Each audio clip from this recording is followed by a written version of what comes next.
I am from a country that does not have access to the sea. And so when I got to go with my grandma on a holiday to the seaside, I was so excited. Everything was new to me. The huge waves, seashells I could pick up, and most importantly, the seawater. It was salty. I could not believe it. I had to ask my grandma, why is the sea salty? My grandma is a very wise woman, and this story is the story she told me then. It all began with two brothers living in a small village. The first one was Marek, and he had it all. He had a huge house, sheep, cows, bulls, fields and ponds and pigs and ducks and forests and much more. But we don't have time to go over it all. The second brother was called Kouba. He had a wife and children, nothing else. He loved his family and worked hard, but when he had 7 children but only 2 arms, there was not much he could bring and put onto the dinner table. And so one day, he decided to go to his wealthy brother Marek and ask him for some food. But Marek, he was a greedy man, and he did not want to share his food with his brother. He tried to make all sorts of excuses, but when Kouba kept asking and asking, finally he took a half of a pig, threw it and screamed, "Here, take it, and go to the devil with it." Kouba was glad he managed to get some food for his family. He took the pig and started heading towards his home. But suddenly, a gamekeeper appeared right in front of Kouba's eyes. He was wearing a dark green jacket and pants of the same color, and he was smoking a pipe. "Where are you going with the pig?" "Well, as a matter of fact, I am going to the devil with it." "Oh, in this case, this way please." The gamekeeper pointed to the ground, which in a second transformed into a hole, and there was a staircase leading deeper into the earth. "Kouba, here are your instructions. Go down, turn right, and keep going till you reach the office of Lucifer, the boss of all devils. Give him the half of a pig, because Lucifer loves a good piece of pork. And when he asks you if you want gold or money in return, do not accept anything but an old rusty grinder at the corner of the room."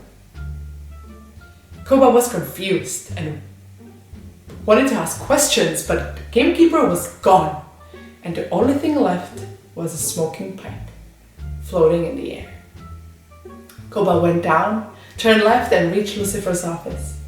Lucifer indeed was happy to receive such a nice piece of pork and offered Kouba gold, silver, or diamonds in return. "All I want in return is that old rusty grinder at the corner. Just take the money and get out of my way," screamed Lucifer. But Kouba seized the opportunity, grabbed the grinder, and ran. And of course, when you have an office job like Lucifer, you're not gonna be as fast as Kouba, who was working in the fields every day, breathing fresh air, and maintaining a healthy diet. And so Kouba got out, and just as he was going to look what he got, a smoking pipe appeared, and then the gamekeeper. "You know what you've got? An old rusty grinder," said Kouba. And here's something you need to know. This gamekeeper, he was also a devil. In the past, he had a disagreement with Lucifer, and since then, he took every opportunity to make Lucifer a little bit upset.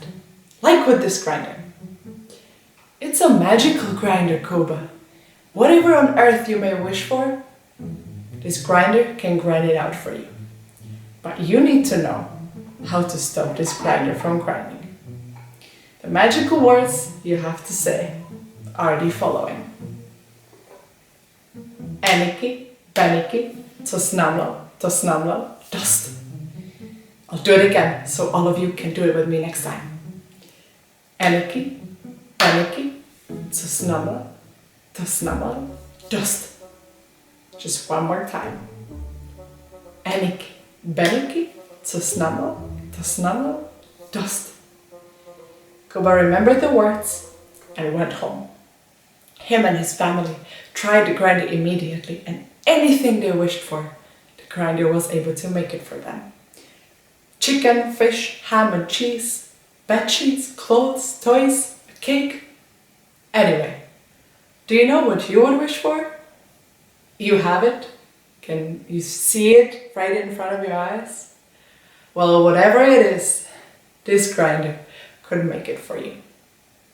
Suddenly, Kouba concluded it was enough for now and said, Aniki, Beniki, to snammel, dust.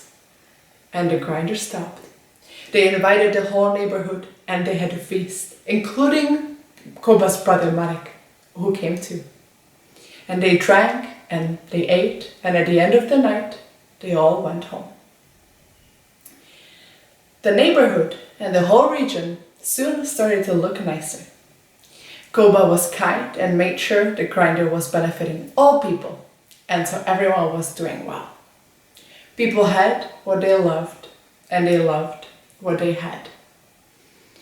And they were grateful for the grinder's magic and for Kouba's good heart. But someone wasn't happy. Marek used to be the wealthiest man in the region, and now everyone was doing well. That bothered him. And so one night, he went to Kouba's house, and when he heard that everyone is asleep, he got into Kouba's bedroom and he stole the grinder. Kouba woke up, knew what happened, and he was ready to run after his brother. But didn't you just see what Marek did to us? He could hurt you, and what would I do then? What about our children? Kouba's wife was worried, and Kouba knew his wife was very wise, and so he listened to her and went back to sleep. Meanwhile, Marek got to the seaside, and he was planning on using this grinder to become rich, somewhere far, far beyond the sea. He rented a boat, and soon after they left, it was time for a meal. They caught some fish, and as the whole crew was eating, Marek started to complain. This fish isn't salty at all. Don't you guys have salt on the boat? No, we don't. It's expensive and we cannot afford it, responded the captain. Ha! I'll make some salt and sell it to you for cheap. Marek took the grinder and made his request. The grinder made salt, and the salt filled the plate and all the pots and got out of the boat and crossed the whole room. And Marek did not know how to stop the grinder. He forgot the magical words. But you know them, right? You do. Aniki, Beniki, to snammel, dust. Well, Marek did not remember them. And when the salt got all across the boat, that the boat started to sink, and Marek was trying to get on one of the safety boats, a smoking pipe appeared in the air in front of Captain's eyes. And an invisible voice said, "Do not save this man. Not even a devil would want to have anything to do with him." The captain was confused, but when your ship is sinking, you don't have time to think twice. And so he left Marek on the boat. Marek sank down the ocean with the boat and with the grinder. And the grinder keeps grinding. And because only Kouba and all of you know how to stop the grinder from grinding, and because Kouba does not think about his mean brother very often, this grinder continues to grind. And as long as it grinds, the sea will remain salty. I'm grateful I've got to learn the story of why the sea is salty from my wise grandma. And now all of you know it too.